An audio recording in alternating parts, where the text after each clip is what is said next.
Nah, sejak hari itu mereka pun selalu bareng ke kampus, membuat teman-temannya ikut bahagia, termasuk si Udin yang malah nangis terharu. Masalahnya adalah Jiwon yang hanya terdiam melihat kebahagiaan mereka, dan karena merasa bersalah, Bani pun mengajaknya ngobrol berdua, minta maaf karena ia merasa kalau Jeol adalah pria yang cocok baginya. Dan sebagai pria yang benar-benar sayang, Jiwon hanya bisa memberi selamat buat kebahagiaan Bani. Padahal mah hatinya sangat hancur melihat boneka kelinci yang disiapkannya untuk Bani. Tapi mau diapa, si Bani kini menjadi milik pria lain. Nah, mereka pun menjalani hari-harinya dengan sangat bahagia, layaknya pasangan yang dimabuk asmara, setiap hari selalu bersama, mulai pagi, siang, sampai malam. Dan karena kebahagiaan itu, Bani semakin bersemangat menyelesaikan tugas besarnya yang kini dipuji dosennya. Sementara Markona lain juga masalahnya meminta bantuan Bani agar ia dapat ngobrol berdua bersama Jiwon. Yang pasti Bani setuju karena menganggap Markona suka kepada Jiwon. Nah, sebelum pulang Bani sempat melihat poster beasiswa luar negeri untuk anak seni sepertinya. Tapi ia nggak terlalu tertarik karena nggak mau meninggalkan Jeol. Jiwon sih mengajaknya makan malam, tapi Jeol tiba-tiba muncul menjemput, nggak membiarkan Jiwon cari-cari kesempatan. Ya, malam ini Jeol mengajak Bani makan di rumah dengan masakan spesial darinya. Namun setelah makan, ibu Jeol tiba-tiba ngirim pesan, membuat Jeol sedikit murung. Di mana Bani yang udah ngerti masalah tersebut berusaha menghiburnya. Jeol sih jujur kalau sebenarnya tuh ia pengen berdamai dengan ibunya, tapi nggak tahu caranya. Jadinya Bani merebut ponsel Jeol lalu membalas pesan itu. Membuat ibu Jeol sangat senang. Begitupun Jeol, apalagi sekarang mereka bisa berdua tanpa diganggu orang lain. Singkatnya, si kambing malah muncul lagi di kampus itu, sakit hati karena mengira Bani pacaran dengan Jiwon, sang cucu konglomerat. Sementara Bani dan Jiwon masih sibuk dengan tugas besarnya. Namun tiba-tiba Markona ngajak mereka makan. Dan karena permintaan Markona kemarin, Bani sengaja sudah kenyang sehingga mereka pun bisa makan berdua. Di mana Markona tiba-tiba bertanya apakah Jiwon belum punya pacar. Seketika Jiwon berubah murung, jujur kalau ia sebenarnya mencintai seseorang tapi nggak pernah berani mengungkapkan. Masalahnya adalah si kambing yang tahu kalau Bani sendiri tiba-tiba muncul di ruangan itu, menuduh Bani menghancurkan hidupnya demi bisa pacaran dengan cucu konglomerat itu. Kan Bani jadi bingung ingin menjelaskan, tapi si kambing tiba-tiba mengeluarkan palu. Jadinya Bani segera nelpon pacarnya, membuat Jeol yang ada di studio dengan paniknya ke kampus. Beruntung yang kena adalah patungnya si Bani, namun itu nggak membuat si kambing puas lalu. Ya, Jiwon sampai tepat waktu menyuruh Bani ngelapor polisi.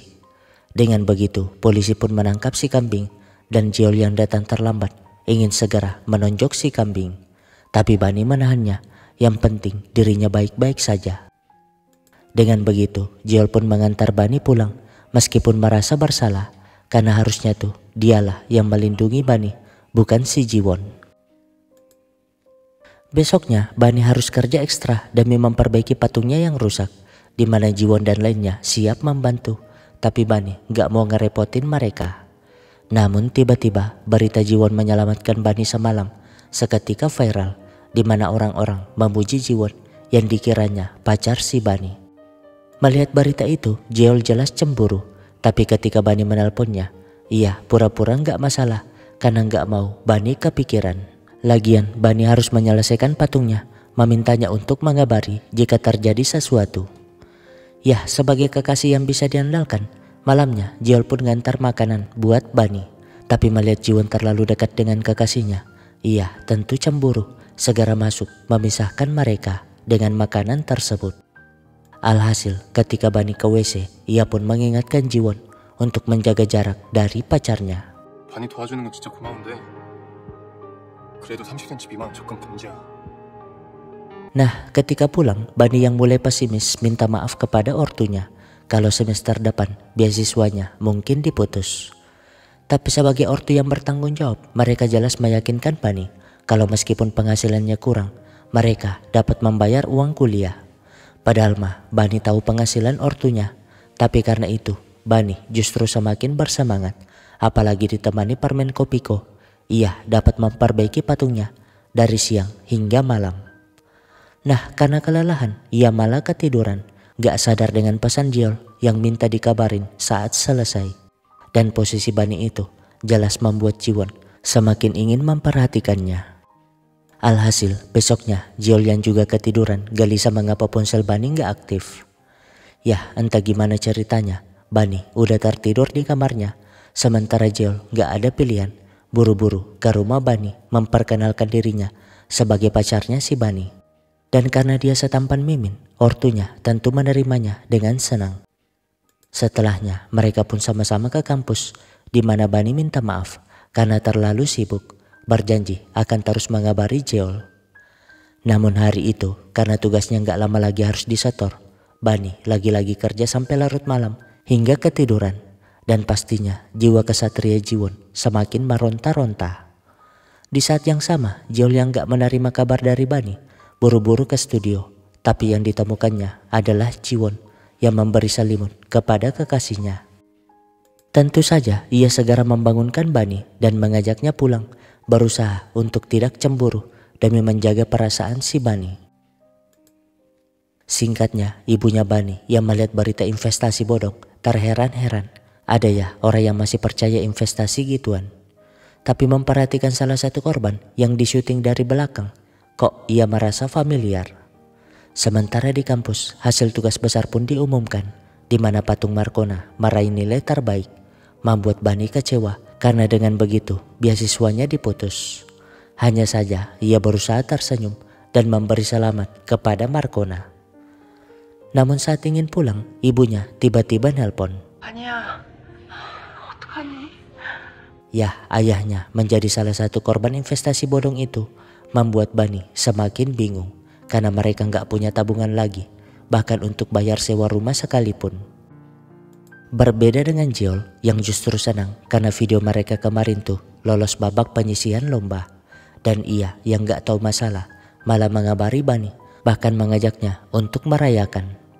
Bani sih berusaha untuk senang juga memberi selamat, tapi nggak bisa ikut alasan lelah karena tugas kemarin dan ingin istirahat di kamar aja. Yah, Bani benar-benar pusing dengan masalahnya.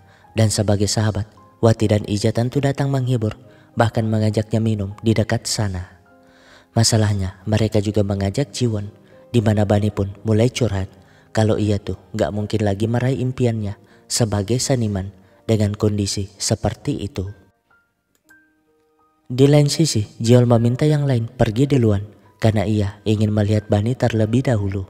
Segera mengirim pesan, tapi Bani nggak melihat pesannya.